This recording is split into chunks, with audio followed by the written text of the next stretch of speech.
Unaware the wife he called broke had just inherited $2 million, cheating husband threw $50 at her and forced her to leave for his lover. What she did next shocked him. Earlier that morning, Elena Anderson sat at her small kitchen table, turning a cream-colored envelope over in her hands. Pearson Associates, Estate Division. She opened it with careful fingers and read every line in silence. Estate transfer confirmation beneficiary, Elena M. Anderson. Total amount $2,000. Her late Aunt Marjorie had left her everything, savings, investments, $2 million in her name alone. It didn't feel real. Elena folded the papers back into the envelope, slipped it into her purse, and told herself she would think about it later. Later came that same night. He didn't just ask her to leave. Yet in the middle of their small rented living room, her husband Mark grabbed his wallet, pulled out a crumpled $50 bill, and threw it at her like trash. Elena stood by the bookshelf she once decorated with wedding photos and memories. Mark stood a few feet away, his eyes already cold, already somewhere else. "You're broke, Elena," he snapped. "This is more than you've brought into this house in months. Take it and get out." The money lay on the floor between them like an insult. Then came a knock. Mark yanked the door open. Sabrina stood there, young, dressed up, wearing the same kind of lipstick Elena had seen smeared on his collar. She looked past him into the home, her gaze landing on Elena with cool curiosity. "So," Sabrina said lightly, "is she finally leaving? I don't like waiting in the hallway." Mark stepped aside for her. Almost proud, he moved to stand next to his lover in his own doorway and looked back at his wife. "Yeah," he said, "she was just leaving. You heard her, Elena. Take the 50 and go. You're broke. I'm done carrying you. Sabrina and I have plans." He thought he was kicking out a broke, dependent wife. He thought she had nowhere to go, no one to turn to, and nothing to her name. He thought he could stand beside his mistress and push Elena out of her own home like she was nothing. But what he didn't know was this. The woman he called broke had already inherited $2,000. The proof of it was sitting quietly in her purse as she walked out the door. That same night, alone in her parked car with the $50 on the seat and the inheritance envelope in her lap, Elena made a decision. She wasn't just going to survive. She was going to stand. This isn't just a story about a cheating husband. It's about what happens when the quiet woman everyone underestimates finally uses the power she's been holding all along. Dear viewers, thank you for being here. If you watch without subscribing, it's like letting Elena's story be ignored the way Mark ignored her pain.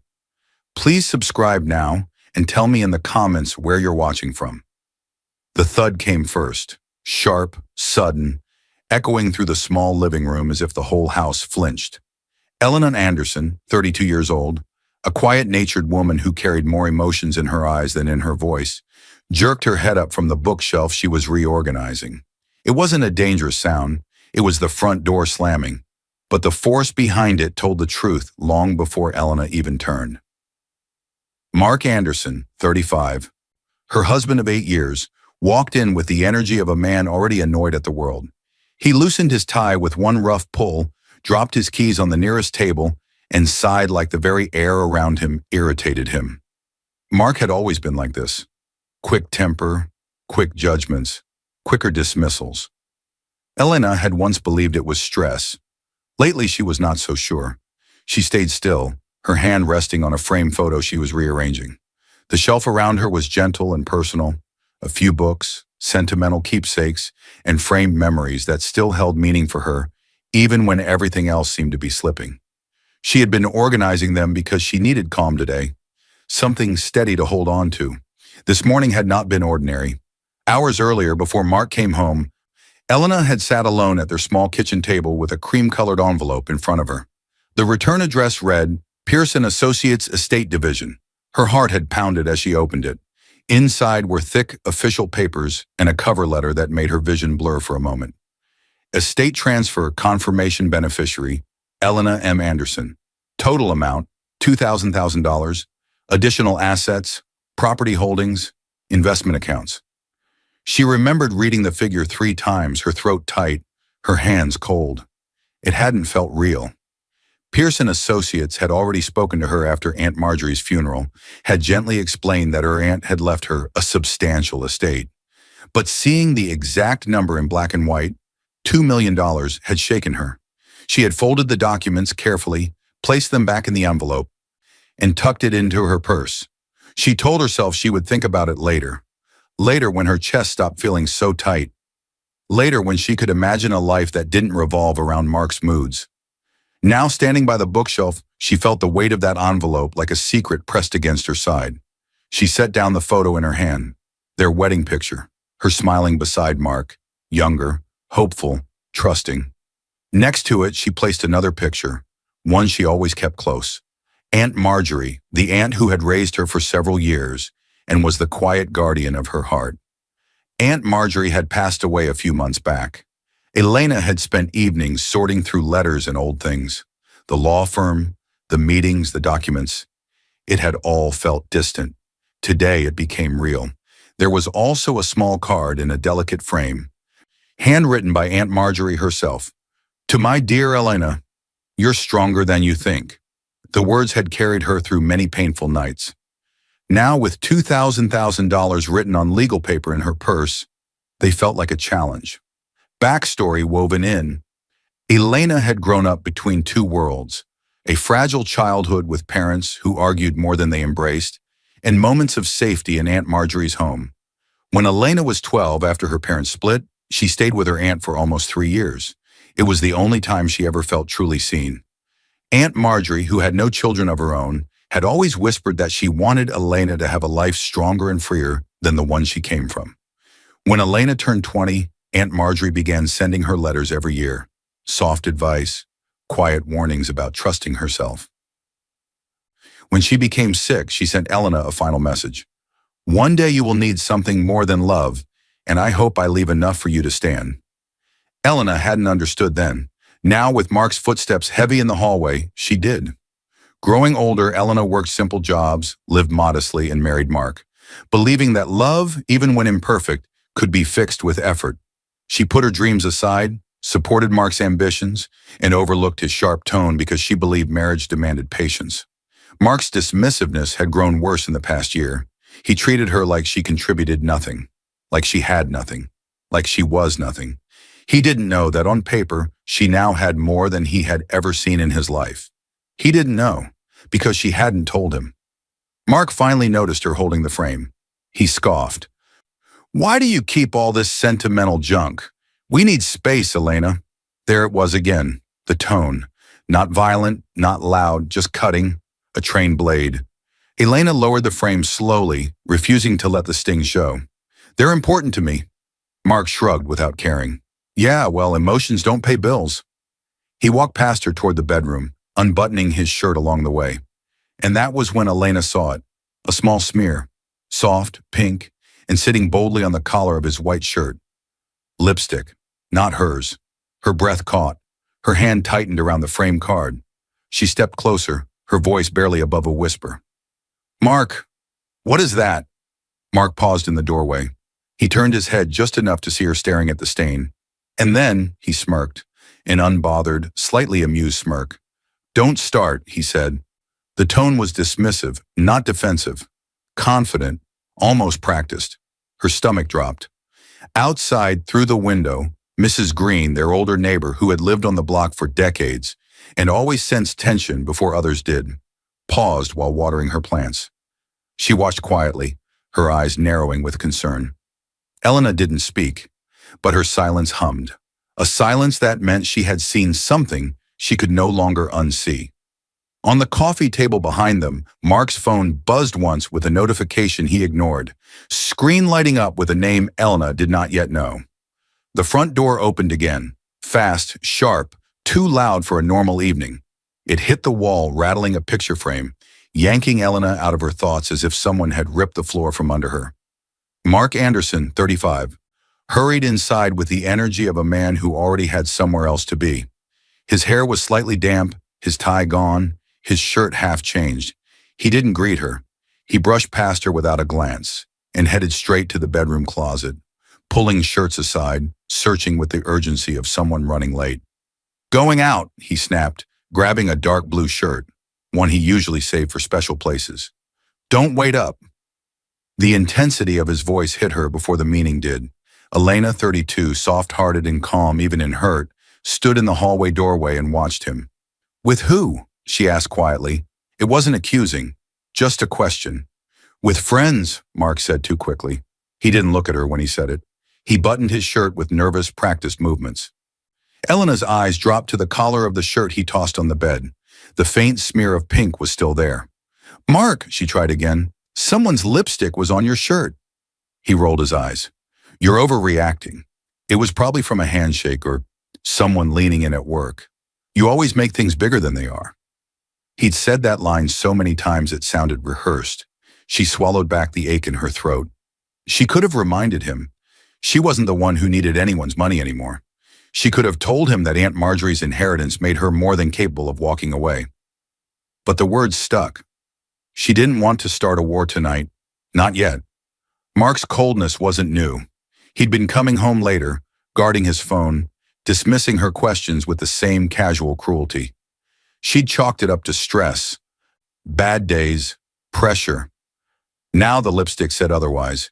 He grabbed his cologne, the one he never wore around her anymore, and sprayed it once, twice. He checked himself in the mirror, smoothed his shirt, and finally headed for the door again. As he walked through the living room, his phone buzzed on the coffee table. He glanced at it, frowned, picked it up, and smirked. "Perfect timing," he muttered under his breath. Elena watched from the hallway. "Who's that?" she asked. He slipped the phone back onto the table and grabbed his keys. "I told you, friends." It was a lie. She could hear it. She could feel it. But she only said, "Okay," because she wasn't ready to explode. She wasn't ready to show him that she already had enough money to walk out and never come back. She was still the girl who believed love could be fixed with effort. The woman who had been taught to bend instead of break. Outside, Mrs. Green turned off her porch light, but lingered by the window, watching Mark step out in sharp clothes and polished shoes. She tilted her head slightly, thinking of the quiet woman who lived with him. Mark got into his car, started the engine, and drove away quickly. Back inside, the house fell into the kind of silence that made Elena feel both safe and haunted. She walked slowly to the couch and sat down. Her hands trembled in her lap. The bookshelf, the pictures, the soft card from Aunt Marjorie. All of it looked different now. The life she had built felt thin, fragile. A memory rose up without warning. Barista Mia, from the coffee shop near her job, bright-eyed, warm, always chatty, had once hesitated while making Elena's drink. I'm not sure if it was him," Mia had said softly, "but I think I saw your husband yesterday. He was with someone. They looked close." Elena had laughed it off then. "Probably someone from work," she'd said. But Mia's eyes had held pity, the kind people get when they see something someone else doesn't want to see. Back then, Elena chose not to see it. Tonight, with lipstick still in her mind, she couldn't unsee it. She leaned her head back and closed her eyes. Aunt Marjorie's words floated up. "You're stronger than you think." She didn't feel strong. She felt tired. Tired of being talked over. Tired of being treated like she was broke when she knew, quietly, that she wasn't. And then, breaking the heavy silence, a soft ding. Her eyes opened. She turned her head. The sound came from the coffee table. Mark's phone. He'd forgotten it. Her heartbeat picked up. She stared at the screen as it lit up with a preview. A woman's name. A short message she couldn't fully read from where she sat. But one word stood out. Tonight. Elena froze. The phone buzzed again. Another message. Another preview. She won't know. Hurry! Her hand hovered in midair as she leaned forward, fingers trembling inches above the screen. Touching that phone would cross a line she had never crossed before. Her breath hitched. Her decision in that moment would change everything. The phone buzzed again, louder this time, vibrating against the wooden table as if demanding to be touched. Elena's hand moved on instinct. She grabbed the device before it could light up again, her breath rushing out in a shaky exhale. It was the first time in her life she had ever held Mark's phone without his permission. Her chest felt tight, as if the moment itself were too big for her lungs. The screen lit up, a 4-digit passcode. Her mind went blank for a second. Then it clicked. Mark used the same code for everything. His birthday. Her fingers trembled as she typed it in. The phone unlocked. What came next wasn't quiet. It wasn't gentle. It wasn't confusing. It was truth, raw, cold, ugly. A message thread sat at the top of the screen. A woman's name she had never seen before. Sabrina. The most recent messages glowed at the bottom. Sabrina. She won't know. Hurry. Sabrina. I'm tired of being your secret. When is she leaving? Elena's stomach twisted. Her thumb moved slowly, as if her body were trying to delay what her eyes were about to see. She scrolled upward. More messages, more confirmations, photos. Sabrina in tight dresses. Sabrina in Mark's car. Sabrina in a restaurant Elena had never been to. Receipts, dinners, drinks, hotel bookings, more than one. Her hand flew to her mouth. No tears came yet. The shock was too deep, sitting under her ribs like a stone. She forced herself to sit down before her legs gave out. The room seemed to breathe with her grief. The fridge hummed in the kitchen. A car passed outside. Somewhere a dog barked. Inside, everything else was silent. Memories slid into place one by one. Director Lewis, HR at Mark's company, at a work event months ago. A composed woman in her 50s with careful eyes. She'd approached Elena with a polite smile. Mark's been distracted lately, she had said gently. Everything all right at home?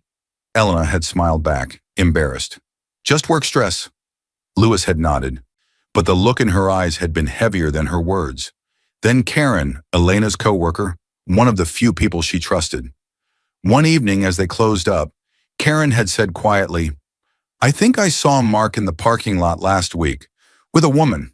They looked close. I didn't want to assume, so I kept quiet. Again, Elena had brushed it off. He would tell me if something was wrong, she'd said, because Elena believed in loyalty, in marriage vows, in patience. Now, watching message after message from Sabrina line up on the screen, she realized it hadn't been something wrong. It had been a whole other life. The phone buzzed again in her hand. New message. Sabrina. Did you tell her yet? I'm not waiting forever, Mark. Elena stared at the text. Her throat felt tight. She could hear Aunt Marjorie's voice in her memory. One day you will need something more than love, and I hope I leave enough for you to stand. Elena had thought that day meant losing a job, or a health crisis, or some sudden emergency. She hadn't imagined it would be the day she learned her husband was planning to replace her. She scrolled to the latest hotel booking. Reservation. Tonight. Under Mark's full name. Her hand shook. Not because she was weak, but because this was the final piece her mind needed to accept what her heart already knew. She whispered to herself, barely audible, So this is who you are now. Her voice didn't crack. It sounded tired. Done. The phone buzzed again. Another message from Sabrina popped up. Sabrina, if you don't move her out, I will. I'm not sharing you forever. Elena's chest tightened. This wasn't just an affair. This was a plan. And somewhere out there, Mark's car engine roared through the night, carrying him toward a woman who wanted Elena gone. The screen dimmed, then lit again. The time glowed at the top. The messages remained. Elena stared at the device in her hand. She had two things Mark knew nothing about: his secret life and her secret inheritance. One was destroying her. The other could save her. But she wasn't ready to move yet, not until she saw how far he was willing to go. The front door lock clicked. Mark was coming back. The door exploded open, so violently that the doormat folded and the picture frames rattled on the wall. Elena jerked upright from the couch, Mark's phone now resting on the table in front of her. She had placed it back there the moment she heard the key in the lock, her heart racing. Mark Anderson, 35, stormed inside with a fury she had not seen before. His steps were fast, angry, unsteady, like a man whose secret had been touched. His shirt was half untucked, his hair pushed back with shaking hands, and his eyes burned with misplaced rage. "Why?" he shouted, slamming the door behind him. "Is my phone here?" His voice cut like glass. Elena didn't move. She watched him with a stillness that scared him more than screaming ever could. Mark jabbed a finger at the phone like it was a weapon. "Sabrina thought I was ignoring her. Do you know how insane she went because you had my phone? Her heart stung at the name spoken out loud. He paced like a trapped animal, running a hand over his jaw. You went through my messages, didn't you? His voice dropped to a low, poisonous tone. Of course you did. You can't even stay out of my way. Elena stood slowly, her hands at her sides.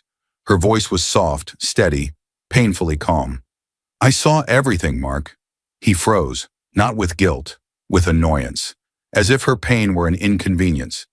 And, he scoffed, folding his arms, what, you want me to cry? To beg? Grow up, Elena. You pushed me to this. Her brows lifted in disbelief. How did I push you to cheating? To lying? To having another woman? You contribute nothing, he spat. You're dead weight. I've been carrying this house alone.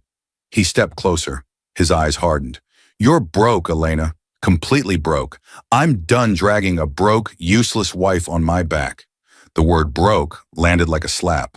Her fingers tightened, but she didn't flinch. She could have said it then. 2 million. She could have thrown the number at him the way he was about to throw money at her, but she didn't. He moved to his wallet on the table, flipping it open with sharp, angry jerks. You want something? Fine. He pulled out a crumpled $50 bill and threw it at her. It hit her shoulder and fluttered to the floor between them. Here, he spat.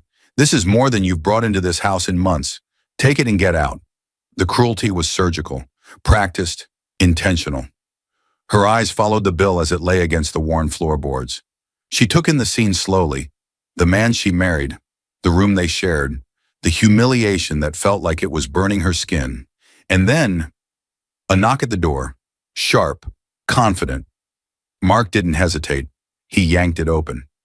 Sabrina stood there, mid-20s, glamorous, lipstick perfect. The same shade that had stained his collar. She glanced past him, her eyes landing on Elena with cool curiosity. So, Sabrina said lightly, is she finally leaving? I don't like waiting in the hallway. Mark stepped aside and let her into the home as if it were nothing. He moved to stand beside Sabrina, almost proud. Yeah, he said. This is Elena. She was just leaving. Sabrina's gaze roamed over Elena's empty hands, her pale face. There was no apology in her eyes, only slight impatience. Elena's chest felt tight, but her face stayed calm. Behind them, the $50 bill still lay on the floor. Mark jabbed a hand toward it. Pick it up. That's more cash than you see in months. You're broke, Elena. I'm done paying for someone who brings nothing. Elena bent, not in defeat, but with a strange, slow dignity. She picked up the crumpled bill, smoothed it carefully between her fingers, and set it gently on the table beside Mark's phone. She never broke eye contact with him. Her silence made him shift his weight. What are you staring at? He snapped. Go! Sabrina and I have plans. You don't live here anymore. Sabrina leaned against the doorframe, arms folded, watching like a spectator at a show. She'll be fine, she said casually. Didn't you say she has nowhere to go anyway? Mark laughed once, humorless. Exactly, she'll figure it out. Quiet ones always do. Elena turned away. She walked to the small hook by the door, took her purse and car keys. As she lifted the bag, her hand brushed Mark's phone. On instinct, half proof, half protection, she slipped it into her purse. Mark was too busy smiling at Sabrina to notice. She opened the front door. Outside, Mrs. Green stood on her porch, watering can frozen in midair. She had heard shouting and stepped out. Now she saw Elena walking out with a hollow expression, and behind her, Mark standing next to another woman. Behind Elena, Mark's voice boomed. That's right.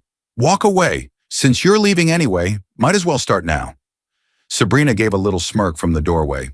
Mrs. Green's eyes widened in horror. She had seen arguments before. She had seen bad marriages, but never humiliation this cruel. Never with the mistress standing in the hallway like a replacement. Elena stepped fully out and shut the door softly behind her, so softly it hurt more than a slam. Mrs. Green whispered, voice trembling with anger and disbelief. He has no idea what he just did. Her gaze dropped to Elena's purse, where a cream-colored envelope from Pearson Associates peeked out. $2 million and a lifetime of underestimation were walking away from his house. The car door slammed so hard it echoed down the quiet street. Elena stumbled into the driver's seat, her hands shaking as she tried to catch her breath. Her chest burned. Mark's words, "You're broke. You bring nothing. You don't live here anymore," stung more than the actual $50 he threw at her. For a moment, she just sat there, breathing fast, staring at the steering wheel. Then she looked down. She was still holding the crumpled $50, the same bill he used to cut her out of her own home. Her fingers clenched around it. With a strangled exhale, she dropped it onto the passenger seat. It landed beside her purse with a limp little bounce and stayed there, worthless. Her purse had slipped sideways during the chaos. It tipped over now, spilling its contents onto the car floor: lip balm, receipts, keys, a pen, and a cream-colored envelope. Elena stared at it. Pierce and Associates Estate Division. She swallowed hard. That same morning, she had opened that envelope at the kitchen table. She had seen the numbers, read the totals, and felt her mind float. $2 million, real, legal, hers, but she had been too overwhelmed to move, too used to shrinking herself, too used to depending on Mark's mood. She had folded the papers back inside, slid the envelope into her purse, and told herself she would think about it later. Later had arrived. Tonight, after her husband called her broke in front of his lover and threw $50 at her like trash. Her hands shook as she reached down and lifted the envelope. It suddenly felt heavier. She slid the documents out. The words were the same as this morning, but they did not feel the same. Estate Transfer Confirmation Beneficiary, Elena M. Anderson. Total amount, $2,000. Additional assets, property holdings, investment accounts. Her hands trembled, not from surprise, but from the weight of finally accepting what this meant. She was not broke. She was not stuck. She was not trapped in that house unless she chose to be. Another page slipped free, a handwritten note she hadn't fully read before. Her eyes fell on it now. Elena, this fortune is yours. Use it when you need to stand again. Use it when the world tries to break you. And remember, no one decides your worth but you. Aunt Marjorie. Her vision blurred. Tears came, not from Mark, not from the $50, not from Sabrina, but from the feeling that her aunt, gone from this world, had still reached into this night to pull her up. A soft sob escaped her chest, but it wasn't the sound of someone breaking. It was the sound of something shifting. Her breathing began to slow. Her shoulders dropped, then straightened. Her face, wet with tears, grew calm, focused. She folded the papers with care and slid them back into the envelope. She placed it gently on the passenger seat on top of the crumpled $50. Two pieces of paper. One meant insult. The other meant freedom. There was no comparison. Elena picked up her own phone. Her fingers hovered for a moment, then scrolled through her contacts until she found a name she hadn't used in years. Miguel Ramirez. Attorney, early 40s, strategic, calm. She'd met him at a work seminar once, years ago. He'd told the room, "There are people who think they're untouchable because the person they hurt is quiet. They forget quiet does not mean weak." She had remembered that line. She never thought she'd need him personally, until now. She pressed call. The phone rang once, twice. Ramirez speaking. Elena's voice trembled, but it did not break. "Mr. Ramirez, it's Elena Anderson. I need legal guidance, urgently." There was a pause, the sound of recognition. "Elena, are you safe?" he asked. She looked around the empty car, the quiet street, the closed doors of the house she had just left. "Physically, yes," she whispered. "But my husband just threw me out of our home in front of his mistress. He's been using our joint account on her. And I've just inherited $2 million from my aunt." Ramirez went silent for a beat, then his tone changed. Steady, focused. "Elena, listen to me. With that inheritance, you have far more power than he thinks you do. You do not have to go back, and you do not have to walk away empty." Her hand tightened around the phone. "I don't want revenge," she said softly. "I want to stand. I want to be done being small." "That," Ramirez replied, "is exactly the kind of client I fight for. Do you have access to his phone or account messages?" Elena glanced at her purse. "Yes," she said. "His phone is with me. I've seen the messages, the hotel bookings, the transfers." Ramirez inhaled. "Good, that's evidence." Here's what we're going to do. I'll meet you first thing in the morning. Tonight, you go somewhere safe. There are motels nearby. Pay in cash if you can. Text me the address. We'll start with freezing access to your joint funds before he drains them. As if the universe wanted to underline his words, Mark's phone buzzed from inside her purse. She pulled it out. A bank notification slid across the screen. Transaction request. $15,000 pending authorization from joint account. Elena stared at it, her expression hardening. Ramirez's voice was steady on the other end. Elena, are you still there? Yes, she said quietly. He just tried to move $15,000 from our account. That confirms everything, Ramirez replied. We move fast. Tonight you protect yourself. Tomorrow, we protect your future. Elena ended the call and stared through the windshield at the house she had just left. Mark thought he had thrown out a broke, dependent wife. He had actually pushed out a woman with $2,000, his phone full of evidence, and a lawyer on her side. She wiped her face with the back of her hand, put the car in gear, and pulled away from the curb.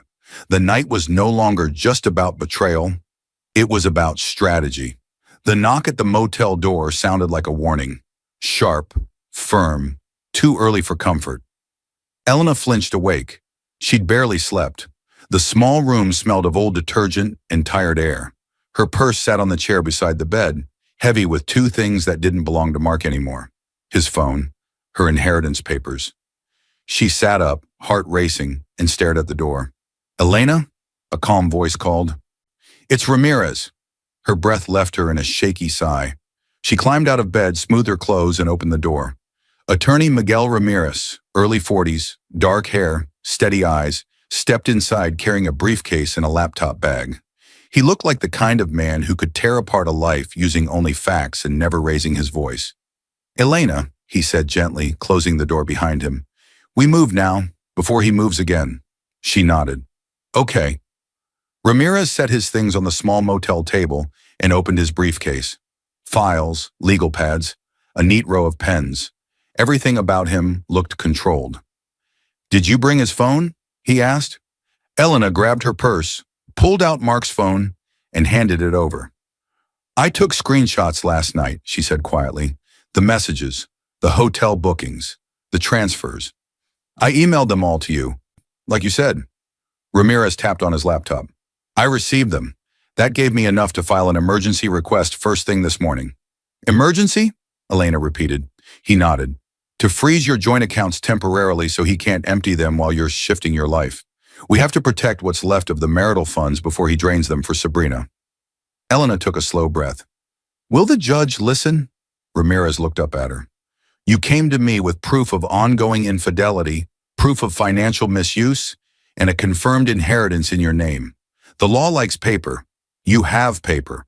You also have a clean record and a clear story. Yes, I believe the judge will listen. A knock came again, softer this time. Ramirez opened the door. A man in his mid-50s stepped in. Gray beard, simple jacket, quiet eyes that seemed to measure everything in the room at once. Elena, Ramirez said, this is Samuel Dalton, private investigator. He's been looking into Mark for a while on a different case. When your name appeared in some of his notes, he connected it. Now he's here for you. Dalton nodded. Mrs. Anderson, I'm here to collect truth. His voice was low, steady. He placed a folder on the table and opened it. Inside were photos, some printed, some in sleeves. Mark in a hotel lobby with Sabrina on his arm. Mark handing a credit card to the front desk. Sabrina clinging to him, smiling.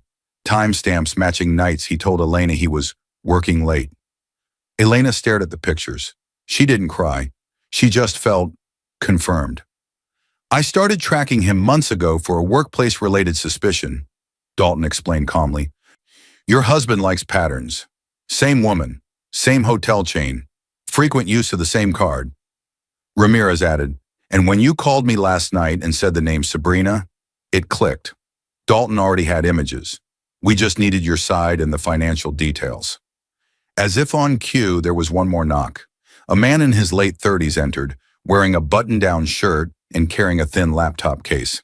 Elena, Ramirez said, this is Daniel Owens, forensic financial investigator. He used to be a detective. Now he analyzes money for a living. Owens offered a small nod. Ma'am? He sat at the table, opened his laptop, and pulled out a printed stack of bank statements that Elena recognized. She'd given Ramirez permission to access her joint account records as a co-owner. These, Owens said, tapping the pages, are the last 6 months of your joint account. Lines of numbers, names of restaurants, hotel charges, ATM withdrawals. He slid one page forward. Here is yesterday's attempted transfer, $15,000 from your joint account to a secondary account he controls. It was flagged and held because the bank noticed unusual activity and then received the court order we filed this morning. So the freeze, Elena murmured, is in place, Owens finished. For joint marital funds. He can't touch them for now without going through the court. What he has already spent on Sabrina will show as waste. Elena's fingers curled around the edge of the table. So he tried to drain more, even after throwing me out. He assumed you were powerless, Ramirez said simply. He assumes loud equals strong. He hasn't met your quiet strength yet. Elena looked from the photos to the statements, then to the envelope from Pearson Associates peeking from her purse. And my inheritance? She asked. Can he use that? Can he take it? No, Ramirez said firmly. Your aunt's estate is yours alone. It's considered separate property. We'll make that very clear in court. Your money will not pay for his mistakes. Dalton closed his folder and then opened a second, thicker one. This, he said, is the part you haven't seen. Mark hasn't only been careless with you, he's been careless at work. He spread out a few documents. Internal emails forwarded anonymously, notes and photos of Mark leaving the office early during normal work hours. Ramirez explained, HR Director Lewis at Mark's company raised a quiet alert months ago. She suspected misuse of company expense accounts. Dalton started collecting. He didn't know you'd be part of this picture until last night. And now, Elena asked? Now, Ramirez said, we use everything. The affair, the spending, the workplace misconduct. We show the judge a pattern. Mark is reckless with money, marriage, and trust. Elena sank onto the edge of the motel bed. This is a lot, she whispered. Dalton's voice stayed gentle. It's a lot, but it's also clear. Owens added, you are not the problem in this story, Mrs. Anderson. He is. Ramirez closed his briefcase, leaving a small stack of documents out. This, where he said, is the emergency divorce petition and the request for temporary orders. It includes a motion to freeze joint assets and to grant you temporary control over what's left, plus exclusive right to your home while this is sorted, if you want it. He threw me out, Elena said. And today, Ramirez replied, we asked the court to order him to leave. Elena looked at the papers, then at the men in front of her. You really think we can win? She asked quietly. Ramirez met her eyes. He thinks you're the broke, helpless wife. He has no idea you walked out with $2,000, his phone, and a team fighting for you. Yes, Elena, I think we can do more than win. I think we can end his illusion. Dalton slid one last manila folder toward Ramirez. What's that? Elena asked. The documents we file at his workplace, Dalton said. HR already has questions. After they see this, they'll have more. Outside the motel room, cars passed. Life went on. Inside, Elena's old life was being taken apart piece by piece, and a new one was being built quietly in its place. Ramirez checked his watch. We need to go. I'll file this now. By the time he walks into work, his world will already be shifting. He stood, and so did Dalton and Owens. Elena rose last, clutching her purse with the inheritance envelope safe inside. Mark thought last night was the end. The conference room buzzed with easy confidence. Laughter bounced off the glass walls. Co-workers shuffled papers and sipped coffee, their eyes on the big screen where sales numbers flickered. Mark Anderson, 35, sat at the head of the table like he owned it. He leaned back in his chair, smirking, spinning a pen between his fingers. He still felt untouchable. Sure, Sabrina had texted him a dozen times last night. Sure, his wife had seen his messages. But he'd thrown Elena out. Sabrina was in his arms. The phone was back in his pocket. In his mind, the problem was solved. He had no idea his phone was actually in a motel room, and the one in his pocket was a replacement he'd grabbed from a drawer that morning. All right, people, he said, tapping the table. Let's run through this quarter's numbers. We're ahead, right? A few laughs, a couple nods. No one saw the tightness around his eyes. He was about to start when 3 sharp knocks hit the conference room door. Every head turned. The door opened. A delivery driver in his early 20s stepped in, wearing a company uniform and holding a thick, sealed envelope in a digital tablet. "Delivery for Mark Anderson," he said clearly. Mark frowned. "Now? I'm in a meeting. Just leave it outside." "Sorry, sir," the driver replied. "Signature required. Legal docs. I was told to hand it to you directly." The room went quiet. Mark forced a smile, ignoring the curious looks around the table. "Fine." He stood, walked over and scribbled his name on the tablet with a quick, irritated gesture. The driver handed him the envelope, nodded, and left. Mark returned to his seat, trying to shake off the discomfort. He tore it open. The first page nearly knocked the breath out of him. Divorce petition, Elena M. Anderson versus Mark Anderson, filed by attorney Miguel Ramirez. His name, her name, a case number. His grip tightened. He flipped the page. The next document wore a judge's stamp. Temporary order request. Asset protection. Joint marital accounts to be frozen pending hearing. Inheritance noted as separate property of Mrs. Anderson. His mouth went dry. "What is it?" someone whispered. Mark didn't answer. Under that was another document on his company letterhead. Notice of formal investigation. Employee Mark Anderson. From HR Director Catherine Lewis. Subject: misuse of company funds, time and resources. His heart pounded. He looked up and saw his co-workers staring, their eyes wide, curious, wary. "It's nothing," he muttered. "Just nothing." But his face betrayed him. He shoved the papers together and stumbled out of the conference room without another word. Whispers followed him into the hallway. He turned the corner and stopped. HR Director Lewis stood waiting, arms crossed, a folder in her hands. Her expression was calm but firm. "Mark," she said, "we need to talk." "I'm in the middle of something," he snapped, trying to regain control. "We have a meeting." "This is more important than your meeting," Lewis said. "Come to my office. Now."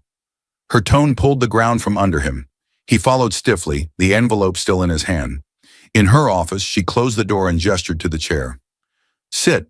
He dropped into it, still clutching the papers.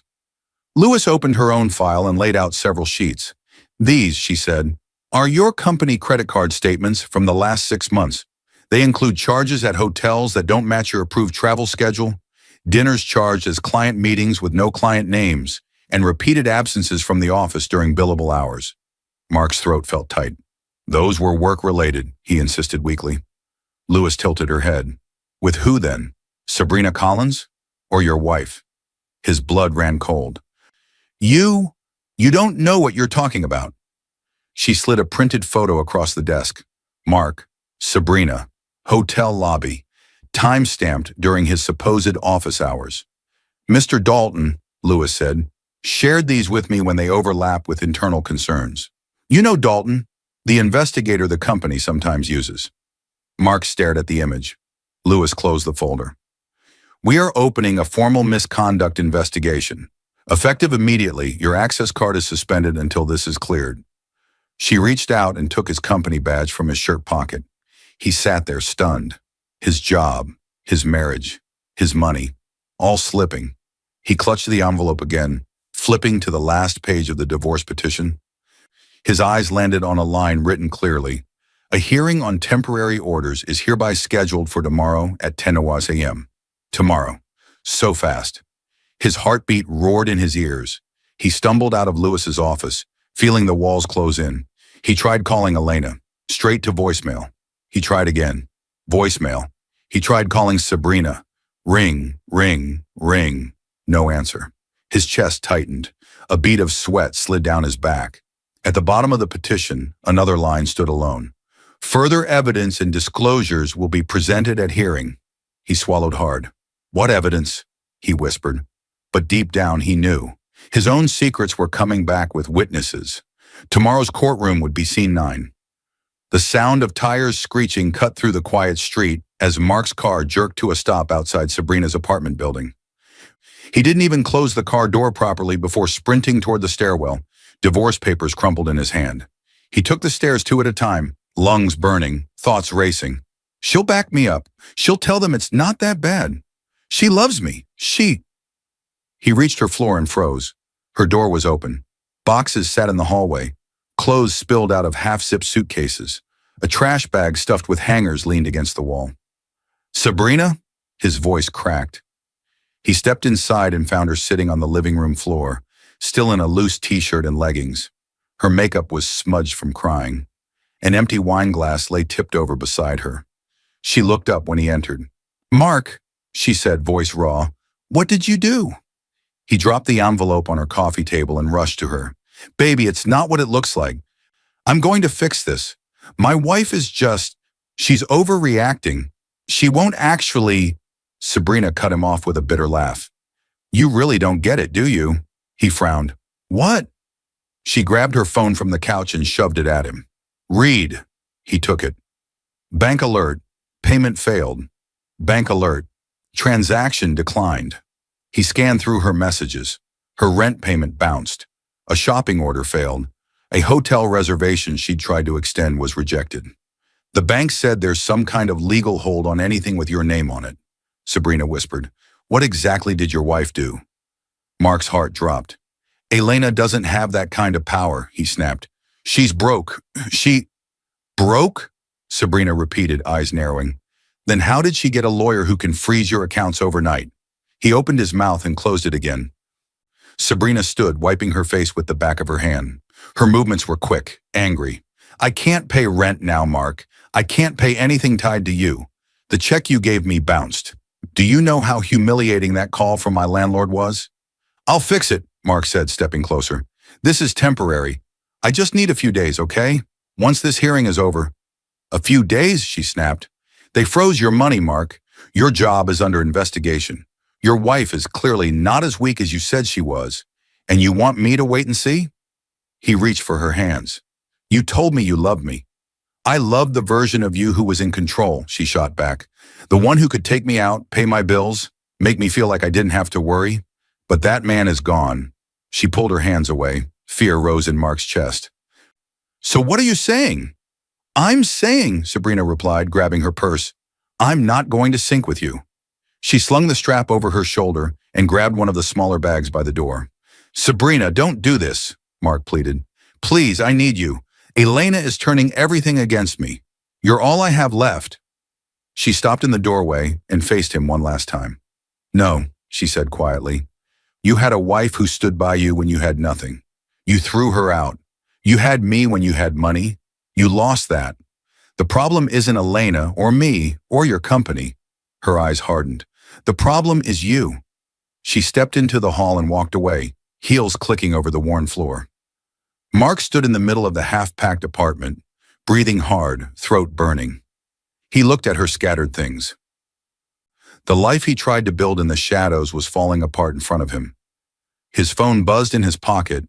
He grabbed it. "Bank alert. Joint account funds temporarily restricted pending. Court order. Joint account." He stared at the words. "Joint," he whispered. "Elena." His mind finally connected the dots. Her silence, her staying calm when she should have screamed, the firm lawyer's name at the bottom of the divorce petition. He stumbled back to his car and drove home, mind spinning.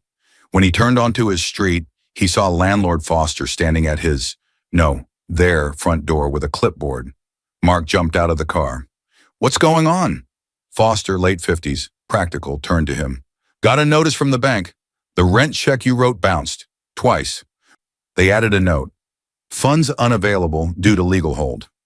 That means I can't rely on your payments right now." "I can fix it," Mark said quickly. "This is just a misunderstanding. My wife—" "I don't know what's going on between you and your wife," Foster cut in calmly. "But I do know the law. This is an official notice. You've got a short window to sort it out. After that, it goes further." He pressed a paper onto the door and left without another word. Mark stared at the notice. His chest felt tight. His temples throbbed. Across the street, Mrs. Green stood with her arms folded, watching everything from her front yard. "You should apologize," she said sharply. Mark turned, frustrated. "For what? She left." Mrs. Green's eyes flashed. "You threw her out. I saw you. I saw the woman you brought into that house. He swallowed. Where is she? He asked hoarsely. Where's Elena? Mrs. Green stepped closer to the fence. She left with nothing but her purse and her car. That purse, she added quietly, was holding something you should have respected instead of mocking. He frowned. What does that mean? Mrs. Green held his gaze. You keep calling her broke. You have no idea who she is now. He stared at her, sweating, confused, scared. What did she do? He whispered. Mrs. Green took a slow breath. You'll find out tomorrow. Court has a way of introducing people to the truth. The courtroom doors felt heavier than they looked. Mark pushed them open and stumbled in, like a man walking into his own sentencing. His shirt was wrinkled, his eyes red. The landlord's notice folded in his pocket like a warning. He scanned the room. There she was. Elena sat at the front beside Attorney Ramirez. Her posture was straight, hands folded, hair pulled back neatly. She wore simple clothes, but something about her looked different, solid. She didn't glance around nervously. She didn't search the room for him. She simply sat and waited. Mark's stomach twisted. A court clerk with sharp focus and a calm face called out, Case number 14B, Anderson versus Anderson. He flinched at the sound of his own name. Judge Hall entered, late 50s, composed, the kind of woman who didn't need to raise her voice to command a room. All rise. Everyone stood. Mark's knees felt weak. When they sat, Ramirez rose smoothly. Your Honor, we are prepared to present our evidence in support of temporary orders. Judge Hall nodded. Proceed. Ramirez gestured. Your Honor, we will begin with Mr. Dalton. Private investigator Samuel Dalton stepped forward, carrying a thick binder. He spoke clearly, without drama. These are dated photographs, he said, placing the binder on the evidence table. They show Mark Anderson entering hotels with Miss Sabrina Collins on multiple occasions. Times and dates align with nights he reported to his wife as working late or out with friends. Screen images appeared. Mark with Sabrina, handwriting signed on hotel forms, timestamps glowing next to their faces. Murmurs rippled through the courtroom. Mark shifted in his seat, face burning. Next, Ramirez lifted a stack of printed statements. These, he said, are the last 6 months of joint account activity reviewed by financial investigator Daniel Owens. They show repeated transfers and charges benefiting Ms. Collins, hotel payments, gifts, and cash withdrawals made from a joint marital account without Mrs. Anderson's knowledge or consent. Judge Hall glanced over the papers, brow tightening. Mark tried to speak. Your Honor, that money. Mr. Anderson, the judge said firmly, you will have your chance to respond. Stay seated and quiet until then. His jaw snapped shut. Ramirez continued. Included in the evidence is a recent attempted transfer of $15,000 from the joint account, flagged and held by the bank at the same time our emergency motion was filed.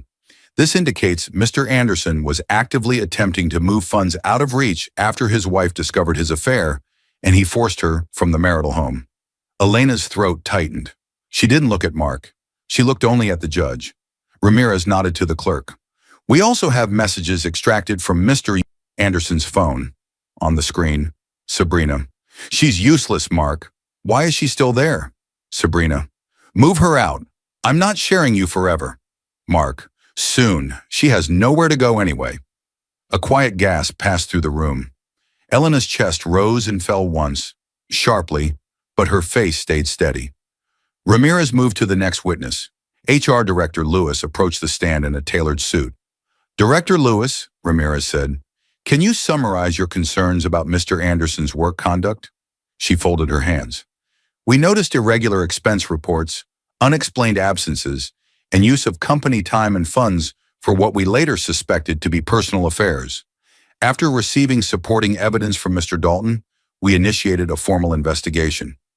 And would you say, Ramirez asked, that this behavior affected not only his employer, but also his family? Yes, Lewis replied. The time and resources he misused belong partly to the household he was supposed to support.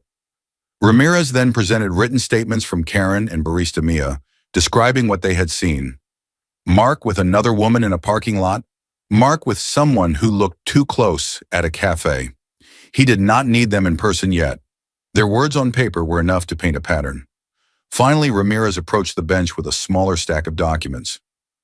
"Your Honor," he said, "this is the estate confirmation from Pierce and Associates, showing that Mrs. Anderson has inherited $2,000 from her late aunt, Marjorie Pierce. These funds are in her name only and did not come from marital efforts." Judge Hall took the papers, scanned them, then looked at Elena. "Mrs. Anderson," she said, "is it correct that you have these funds available to you?" Elena's voice was soft but clear. "Yes, Your Honor." "And did your husband know about this inheritance?" Elena's fingers tightened slightly. "No," she replied. "He called me broke the same day I received the confirmation." The judge's eyes cooled. Ramirez spoke again. "We are requesting temporary exclusive control of the marital home for Mrs. Anderson, protection of her inheritance as separate property, temporary freeze on joint accounts with supervised access, and temporary support from Mr. Anderson once his income is clarified, given his misconduct with marital funds." Mark finally snapped. "This is insane. She left. I didn't force her."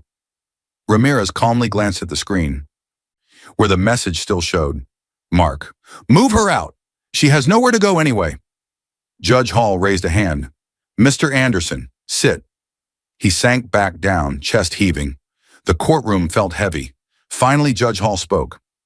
"Mr. Anderson," she began, "this court has reviewed evidence of repeated infidelity, financial misuse, and emotional cruelty, culminating in you ordering your wife out of the home with minimal funds while continuing to support another woman from joint resources." His ears rang. "Mrs. Anderson," the judge continued, "has shown restraint, brought clear evidence, and has a separate inheritance which this court recognizes as her own property." She picked up her pen. "Effective immediately," she said, "the following temporary orders are granted. All joint marital accounts remain under temporary restriction. Withdrawals only as approved by the court or by written agreement. Mrs. Anderson's inheritance from her aunt is confirmed as separate property and cannot be used to satisfy Mr. Anderson's debts. Mrs. Anderson is granted temporary exclusive possession of the marital residence. Mr. Anderson will vacate within 24 hours and may not remove marital property without agreement or further order. Mrs. Anderson may access joint funds under court guidance for basic living expenses until final division is determined." Mark's mouth opened. Nothing came out. "Court," Judge Hall finished, "is adjourned for today. A further hearing will address longer-term support and division." The gavel struck. Chairs scraped. People rose. Across the room, Ramirez leaned toward Elena and said quietly, "It's time." She nodded. Mark stared at them, lost. Time for what? The courthouse steps felt taller on the way down. Mark burst through the doors like a man escaping a fire. The sun was too bright. The noise of the street felt too loud. He blinked, searching. He saw her. Elena stood at the bottom of the stairs, hands at her sides, looking out at the street as if she were seeing it for the first time. Attorney Ramirez stood a respectful distance away, speaking softly on his phone, giving her space. "Elena," Mark called, voice cracking. People turned. He stumbled down the steps and nearly tripped on the last one. He caught himself and stopped in front of her, chest heaving. "Elena, please." His voice trembled. "Please don't do this. Don't throw all of this away. We can fix it. I'll change. I'll go to counseling. He dropped to his knees. Gasps rippled through the crowd. "Elena, I'm begging you," he said, grabbing at the fabric of her coat. "Don't leave me like this. I'm losing my job, my house, my money, please. I made a mistake. I can't be alone." For a second, it looked like she might step back. She didn't. She simply looked down at him. Not with hatred, not with softness, with clear, final understanding. "You didn't lose me today, Mark," she said quietly. "You lost me the night you called me broke in front of your mistress and threw $50 at me like trash." He winced. "Elena, I was angry," he rushed out. "I was stupid. I didn't mean it. You know I say things I don't." She cut him off. "You meant it," she said. "You believed it. You believed I was nothing without you. You believed I had nowhere to go. You believed I would crawl back even after you stood next to another woman and told me I didn't live in my own home anymore." His shoulders shook. "Elena, I swear, if you give me one more chance..." She studied his face for a moment, as if searching for the man she had married, the one who once held her hand and promised, "It's us forever." She couldn't find him. "You threw $50 at me," she said softly, but her voice carried. "The same day I confirmed I had inherited 2 million. His eyes widened. "What?" he whispered. She reached into her purse and pulled out the cream-colored envelope. He recognized the logo from the court papers, Pierce and Associates. "You kept telling me I was broke," she continued. "You didn't ask about the envelope. You didn't care where I'd been that morning. You didn't listen when I tried to talk. You were so busy proving I was nothing that you never noticed I was already standing on something stronger than you." She slipped the envelope back into her purse. "You called me broke," she said. "I was quiet enough to let you believe it. That was my mistake. I will not make it again." He shook his head, voice rising in panic. "Elena, please, I didn't know. You have that kind of money? We could fix everything. We could pay the debts, straighten out the accounts, fight the company. If you just help me." Her eyes hardened, but there was sadness in them too. "You want my inheritance?" she said. "Not my heart. You didn't want me when you thought I had nothing. You wanted Sabrina. You wanted freedom from me. You got it." He opened his mouth, closed it, looked at the ground. Across the street, Mrs. Green stood watching from the sidewalk, arms crossed. She wasn't smiling. She simply nodded once, as if to herself. A few steps away, barista Mia stepped out of a nearby cafe on her break. She spotted Elena, lifted a small, proud hand in greeting. Elena answered with a faint smile. Her phone buzzed. Karen's name lit up. "Karen, saw the updates online. I'm proud of you. You did what he thought you never would." Elena took a steady breath. Mark's hand slipped from her coat and dropped to his sides.